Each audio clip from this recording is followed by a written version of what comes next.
ನಮಸ್ಕಾರ. ಸ್ವಯಂ ಪಾಕ ಅಭಿಮಾನಿಗಳಿಗೆ ಸ್ವಾಗತ. ಈ ದಿನ ನಾನು ದೊಡ್ಡ ಮೆಣಸಿನಕಾಯಿ, ದಪ್ಪ ಮೆಣಸಿನಕಾಯಿ, ಉಪ್ಪಿನಕಾಯಿ ಹೇಗೆ ಮಾಡೋದು ಅಂತ ಹೇಳಿ ತೋರಿಸ್ಕೊಡ್ತಾ ಇದ್ದೀನಿ.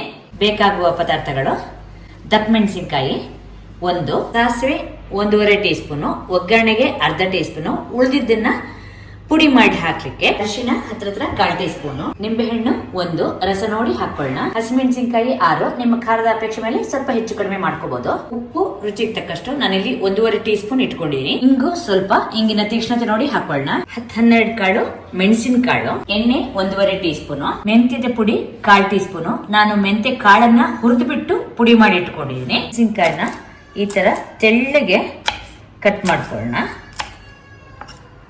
ಇದನ್ನ ಮಧ್ಯದಲ್ಲಿ ಹೀಗೆ ಅರ್ಧ ಭಾಗ ಕಟ್ ಮಾಡ್ಕೊಳ್ಳೋಣ.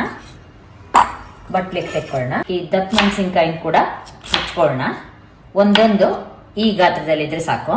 ದಪ್ಪ ಮೆಣಸಿನಕಾಯಿ ಹೋಳುಗಳನ್ನ ಕೂಡ ಈ ಹಸಿಮೆಣಸಿನಕಾಯಿ ಜೊತೆ ಹಾಕೊಳ್ಳೋಣ. ಹಾಗೆ ಉಪ್ಪು, ಅರಿಶಿನ ಹಾಕಿ ಇದನ್ನ ಒಂದ್ಸಲ ಚೆನ್ನಾಗಿ ಹೀಗೆ ಕೈ ಆಡಿಸಿ ಮುಚ್ಚಿಡೋಣ.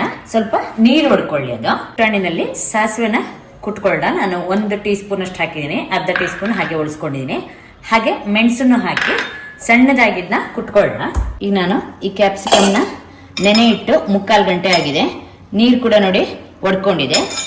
ಈಗ ಇದಕ್ಕೆ ಪುಡಿ ಮಾಡಿದ ಸಾಸಿವೆನ ಹಾಕೊಳ್ಳೋಣ. ನಾನೀಗ 1/4 ಟೀ ಸ್ಪೂನ್ ಅಷ್ಟು ಸಾಸಿವೆ ಪುಡಿನ ಹಾಕೊಂಡಿದ್ದೀನಿ. ಹಾಗೆ ಹುರಿದ ಮೆಂತ್ಯ ಪುಡಿ 1/4 ಟೀ ಸ್ಪೂನು, ಹಾಗೆ ಲಿಂಬೆ ಹಣ್ಣನ್ನ ಬೀಜ ತೆಗೆದು ರಸ ಹಾಕೊಳ್ಳೋಣ. ಎಣ್ಣೆ ಕಾಯ್ಲಿಕ್ಕೆ ಇಟ್ಟಿದ್ದೆ. ಎಣ್ಣೆ ಕಾದ್ಮೇಲೆ ಅದಕ್ಕೆ ಸಾಸಿವೆ ಹಾಕೋಣ. ಸಾಸಿವೆ ಪಟ ಆದ್ಮೇಲೆ ಹಿಂಗ್ ಹಾಕಿ ಸ್ಟವ್ ಆಫ್ ಮಾಡ್ತೀನಿ. ಸ್ವಲ್ಪ ತಣ್ಣಗಾಗ್ಲಿ. ಒಗ್ಗರಣೆ ತಣ್ಣಗಾದ್ಮೇಲೆ ಉಪ್ಪಿನಕಾಯಿಗೆ ಹಾಕೊಳ್ಳೋಣ. ಚೆನ್ನಾಗಿದ್ನ ಒಂದ್ಸಲ ಕಲ್ಸ್ಕೊಳ್ಳೋಣ. ಇದಕ್ಕೆ ಇನ್ನೊಂದ್ ಸ್ವಲ್ಪ ಸಾಸಿವೆ ಹಾಗೆ ಮೆಣಸನ್ನ ಕೊಟ್ಟಿರ್ತೀವಲ್ಲ, ಆ ಪುಡಿನ ಮತ್ತೆ ಹಾಕೋಣ. ನಾನೀಗ ಅಷ್ಟನ್ನು ಹಾಕಿದ್ದೀನಿ. ಒಂದ್ಸಲ ಚೆನ್ನಾಗಿ ಇದನ್ನ ಕಲಸಿದ್ರೆ ನಿಮ್ಗೀಗ ದಪ್ಪ ಮೆಣಸಿನ್ಕಾಯಿ, ಕ್ಯಾಪ್ಸಿಕಮ್ಮಿನ ಉಪ್ಪಿನಕಾಯಿ ಸಿದ್ಧವಾಗಿದೆ. ಚೆನ್ನಾಗಿ ಕಲಸ್ಬಿಟ್ಟು ಇದನ್ನ ಮುಚ್ಚಿಡಿ.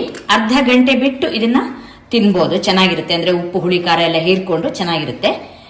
ಇದನ್ನ ತಾಜವಾಗಿ ತಿಂದ್ರೇನೆ ತುಂಬಾ ಚೆನ್ನಾಗಿರುತ್ತೆ. ನೀವು ಜಾಸ್ತಿ ದಿನ ಇಟ್ಟಾಗುವ ದಪ್ಪ ಮೆಣಸಿನಕಾಯಿ ಮೆತ್ತಗಾಗತ್ತೆ, ಅಷ್ಟು ಚೆನ್ನಾಗಿ ಅನ್ಸಲ್ಲ. ನೀವು ಹೊರಗಡೆ ಇರೋದಾದ್ರೆ 1 ದಿನ ಇಟ್ಕೋಬಹುದು. ಫ್ರಿಜ್ ಒಳಗೆ ಬೇಕಾದ್ರೆ ನೀವು 1 ವಾರ ಆದ್ರೂ ಕೂಡ ಇದನ್ನ ಇಟ್ಕೋಬಹುದು. ನೋಡಿದ್ರಲ್ವಾ, ಸುಲಭವಾಗಿ ತತ್ಕ್ಷಣದಲ್ಲಿ ಸಿದ್ಧವಾದಂತಹ ದಪ್ಪ ಮೆಣಸಿನಕಾಯಿ ಉಪ್ಪಿನಕಾಯಿ ಹೇಗೆ ಮಾಡೋದು ಅಂತ ಹೇಳಿ. ನೀವು ಕೂಡ ನಿಮ್ಮ ಮನೆಯಲ್ಲಿ ಈ ಉಪ್ಪಿನಕಾಯಿ ಮಾಡಿಬಿಟ್ಟು ನಿಮ್ಮ ಅಭಿಪ್ರಾಯನ ತಿಳಿಸಿ. ನಮಸ್ಕಾರ.